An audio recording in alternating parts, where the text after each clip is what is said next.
Olá, galerinha de cowboy! Tá começando mais uma quarta cena aqui no canal. Então, se tem novo ou nova, já se inscreve aqui pra não perder mais nenhum vídeo que vai sair. Também me sigam nas redes sociais, que por lá estou postando também vídeos de casos e afins, vídeos que eu não posto aqui, obviamente, mas curtos. E no Teco Teco, no Instagram, no caso, né? Essas duas redes sociais que eu tenho só. Compartilhe também para os seus amigos e para as suas amigas para que mais gente chegue aqui nesse canal e se inscrevam também e acompanhem. E já vou avisar para vocês que nesse caso vocês vão passar um pouco de raiva, tá? Então, é isso. E chega de blá blá blá e vamos pro caso de hoje.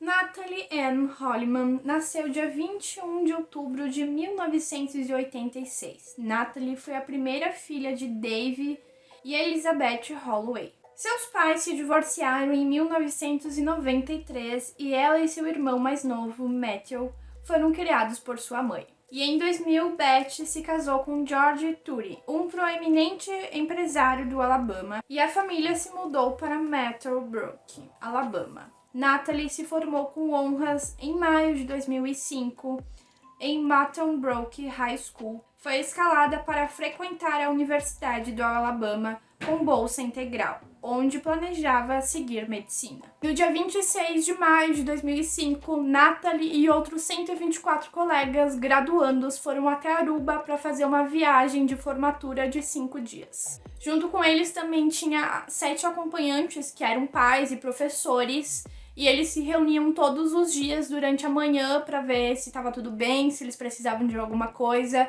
mas que eles não ficavam 24 horas por dia com os adolescentes, no caso, e eles tinham bastante liberdade para eles fazerem o que eles quisessem durante o dia e afins. E por conta disso, então, como eles tinham bastante liberdade, eles iam em festas, bebiam, talvez usassem outros tipos de substância também, que vocês sabem as substâncias que eu estou falando. E também tinha bastante troca de quarto durante a noite e afins. E o hotel que eles estavam hospedados falou que no próximo ano a escola não poderia vir porque eles faziam muito bagunça e bebiam demais. E a Natalie não era muito diferente disso, ela bebia o dia inteiro, todos os dias. Ela começava logo de manhã com alguns coquetéis e ia bebendo o dia inteiro. Até por conta disso, ela não apareceu em 2 cafés da manhã. Então, como era o último dia de viagem, todos se reuniram numa boate que era bem famosa lá, que se chamava Carlos Charles. E esse foi o último dia que todo mundo viu a Natalie. Ela foi vista saindo da boate por volta da 1h30 da manhã da segunda-feira, dia 30 de maio, com 3 moradores locais. Um era Johan, de 17 anos, e os irmãos Capoy, um de 21 e outro de 18 anos. Então, como eu disse, era o último dia de viagem, estava programado para eles voltarem no dia 30, um pouco mais tarde, talvez de manhã, de tarde, não é especificado a hora que eles voltariam.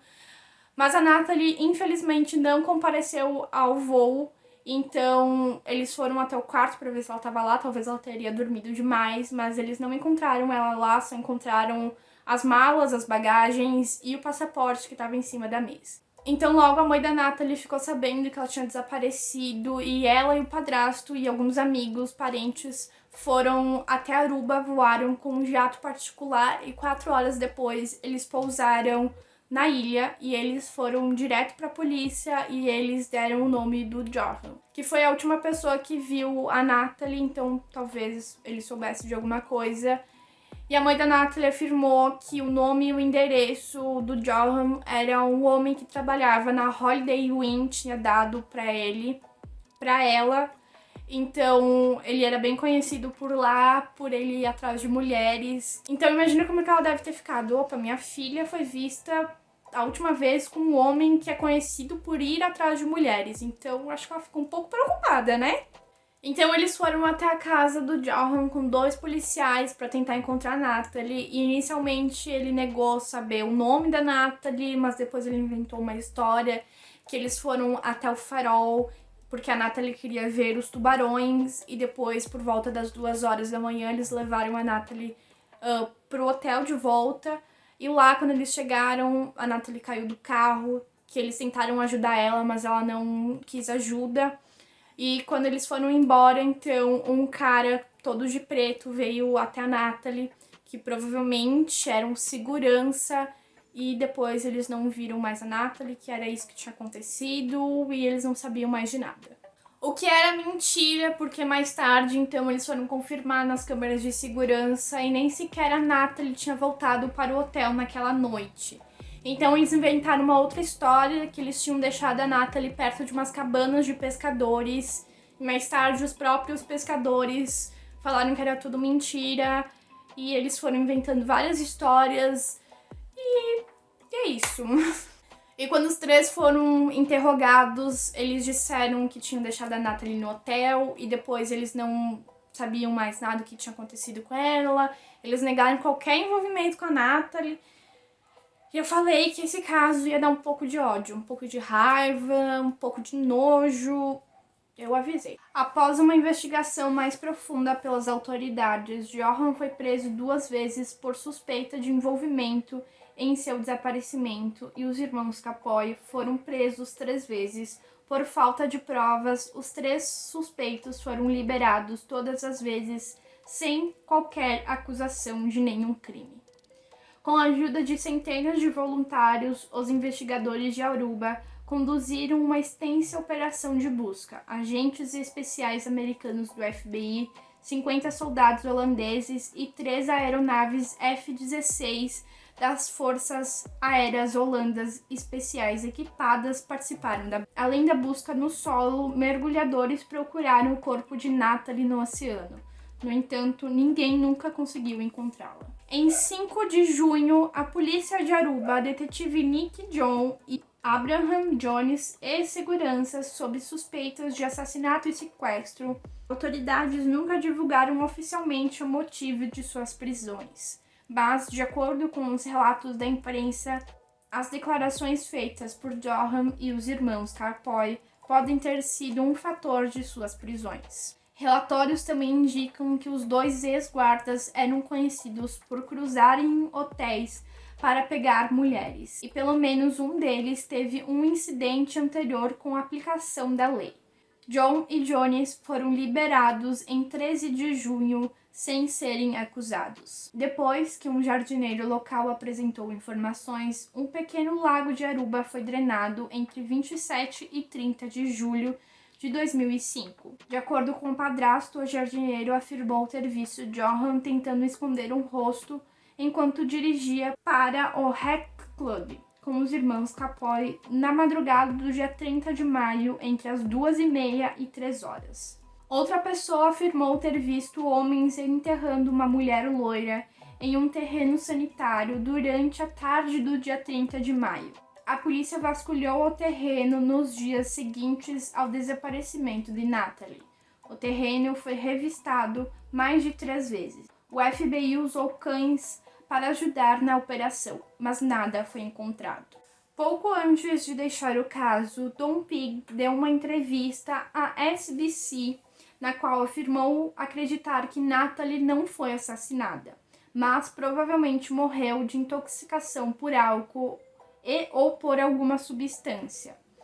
E alguém mais tarde escondeu o corpo. Mas membros da família de Natalie negaram que ela usasse outras substâncias. Em 17 de maio, outro suspeito, Guider Weaver, filho de um ex-político de Aruba, foi detido na Holanda sob suspeita de ajudar no sequestro e morte de Natalie. Ele foi interrogado por 6 dias, mas ele foi liberado por acordo entre o promotor e seu advogado. Em 27 de abril de 2007, uma nova busca envolvendo aproximadamente 20 investigadores foi iniciada na residência da família de Johan, em Aruba. As autoridades holandesas vasculharam o pátio e a área próxima, usando pás e rastel de metal fino para penetrar na terra. Investigadores não contaram sobre o motivo da nova pesquisa. De acordo com Paulus, o pai de Johan, nada suspeito foi encontrado e tudo o que foi apreendido foram anotações do diário dele e de sua esposa e seu computador pessoal. Em 12 de maio, a residência da família Capoy foi revistada pelas autoridades. Os irmãos foram detidos por cerca de 1 hora mas foram liberados quando as autoridades foram embora. Não se sabe o que as autoridades estavam procurando e se estavam procurando algo, mas nada foi removido da casa. Um detalhe bem importante para ser relembrado é que o pai do Johan estava no caminho para se tornar juiz na época e ele também era afilhado do chefe de polícia da época, então parece que ele era bem privilegiado. E toda vez ele contava uma história diferente sobre a Natalie para a polícia. Em 18 de dezembro de 2007, os promotores de Aruba decidiram encerrar o caso, até porque não tinha mais nenhuma nova evidência e também não tinha um corpo para ser investigado, então eles decidiram encerrar o caso.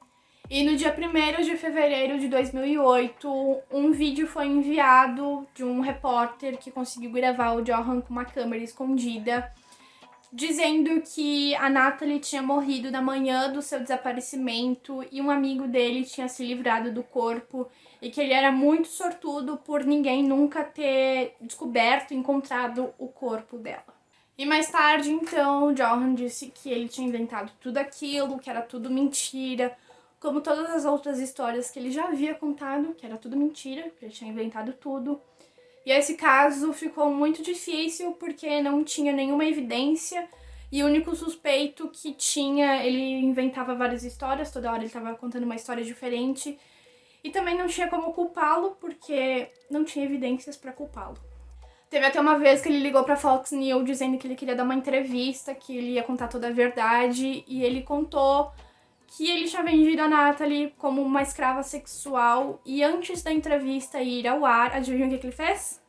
Ele ligou, opa, tudo bom? Então, eu inventei toda a história, mas eu só precisava do dinheiro que vocês estavam oferecendo mesmo. A história, eu menti, tá? Não é verdade essa história. Exatamente, foi o que ele fez.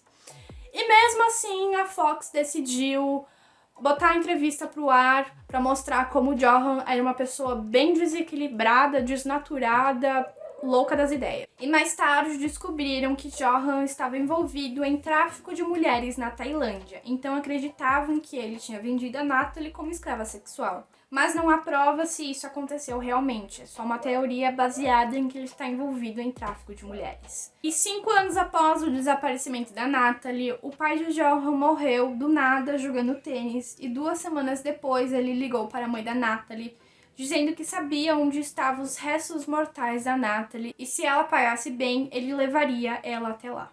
Então o FBI ficou encarregado de encontrar o corpo sem dar o dinheiro para ele. A mãe da Natalie disse que só daria o dinheiro quando ele mostrasse e se realmente fosse ela. Mas ele disse que queria um adiantamento. E realmente ele conseguiu esse adiantamento. Ele disse que a Natalie estava enterrada embaixo de uma casa que o pai dele estava construindo na época do caso. Então ele disse que enterrou ela lá embaixo antes de terminarem a construção e nem precisou a polícia destruir a casa para eles saberem que era tudo uma mentira, porque a casa já estava construída, terminada na época do caso. Enquanto tudo isso acontecia, que a polícia estava lá investigando se era realmente verdade ou não, ele fugiu pro Peru e lá ele acabou apostando todo o dinheiro que ele tinha conseguido com o adiantamento que a mãe da Natalie tinha dado. E lá ele conheceu o Stephanie Ramirez. Tem filmagens deles dois no bar, se conhecendo e afins. Tem as últimas filmagens que eles estavam juntos, que era eles dois entrando pro quarto de hotel do Johan.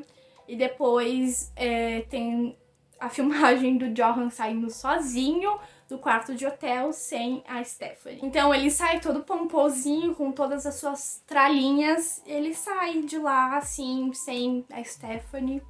E quando eles entram, adivinha o que eles acham? Exatamente, o corpo da Stephanie lá, morto. Exato. E a Stephanie era filha de político, então rapidamente o caso foi pra mídia e todo mundo conhecia o Johan, porque o caso da Natalie ficou muito famoso, muito conhecido, então tinha fotos e vídeos dele por todas as mídias, jornais. E ele ainda conseguiu fugir pro Chile. Lá no Chile, um guarda de segurança conseguiu reconhecer ele e prenderam ele lá no Chile. Ele foi sentenciado a 28 anos de prisão pela morte da Stephanie E na prisão afirmam que ele confessou várias vezes a morte da Natalie, mas como ele já mentiu várias vezes sobre isso, mesmo sendo o maior suspeito, não há provas para acusá-lo. E em 2012, a família da Natalie pediu para que o caso fosse encerrado e ela fosse dada como morta, até porque não surgiu nenhuma nova pista do caso e também não surgirá. E eles tinham guardado bastante dinheiro para os estudos dela, afinal ela ia fazer medicina, né? Não é barato. E eles precisavam do dinheiro também agora para os estudos do irmão mais novo. E eles tinham gastado bastante dinheiro também com as investigações na época. Porém, em 2015, o pai da Natalie volta para Aruba com um investigador. E até hoje ele acredita que o Johan pagou um bartender para colocar alguma coisa na bebida da Natalie e depois matou e pagou criminosos para se livrar do corpo. E tem certeza que o Johan e os irmãos Capoy sabem exatamente o que aconteceu com a Natalie e ninguém nunca conseguirá e vai tirar isso deles. Em 2017 foi feito um documentário chamado Desaparecimento de Natalie Holloway, onde um homem conta que Johan pagou para ele ir até um local onde aparentemente estavam os restos mortais de Natalie, que a maioria dos ossos estavam quebrados, mas ainda existia. Ele também conta que o que aconteceu, que Natalie teve uma reação de alguma coisa que o Johan colocou na bebida dela e ela faleceu. Então foram até esse local na esperança de que eles teriam finalmente descoberto e teriam realmente encerrado o caso, fechado o caso assim, com alguma pista. Então eles foram até lá, pegaram esses ossos, fizeram autópsias e adivinha? Não era da Natalie. E em março de 2018, esse mesmo cara foi esfaqueado por uma mulher, porque ela disse que ele tentou sequestrar ela, então ele tava com uma faca na mão e ela conseguiu pegar a faca e dar uma facada na barriga dele. Então ela fugiu, foi até a polícia, contou, e ele foi levado até o hospital, mas felizmente ou infelizmente ele não resistiu. Apesar de tudo que ele falou, os ossos não eram da Natalie. No documentário eles falam bastante sobre essa teoria. Ele fala também que o Johan contou tudo o que aconteceu com a Natalie. O Johan nunca confessou nada, assim como os irmãos Capoy também nunca confessaram nada sobre o envolvimento com o caso. Atualmente, ele cumpre pena só pelo assassinato da Stephanie e não pelo da Natalie. Foram feitos vários livros, tem 2 filmes inspirados no caso também. Nos livros eles discutem bastante sobre as teorias, mas até hoje nenhuma teoria foi confirmada. E esse foi o caso de hoje. Eu espero que vocês tenham gostado, não tenham passado tanta raiva como eu passei, porque infelizmente não tem nenhuma prova que possa condenar os irmãos Capoy e o Johan pelo crime, mas tem várias suspeitas que sim, foram eles. Mas como não há corpo e não há evidências para culpá-los, então o caso é um caso frio e não tem nada que se possa fazer, a não ser que o corpo surja ou alguma outra evidência mais pra frente. Mas enfim, se tiver alguma atualização, eu volto pra fazer outro vídeo pra vocês contando sobre futuras atualizações, se tiver. E se não tiver, é isso, o caso terminou por aqui. Então não se esqueçam de se inscrever no canal, deixar o like, e tá chegando aí a nossa semana de Halloween. Acho que é a semana que vem, não sei.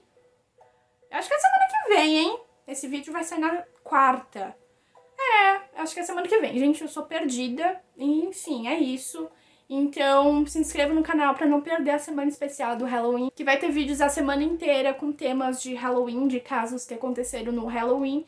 E o último vídeo vai ser num local onde tem coisas inspiradas de filme de terror, suspense, lendas urbanas e afins. Essas coisas que eu sei que vocês gostam. E é isso. Até o próximo vídeo. Tchau!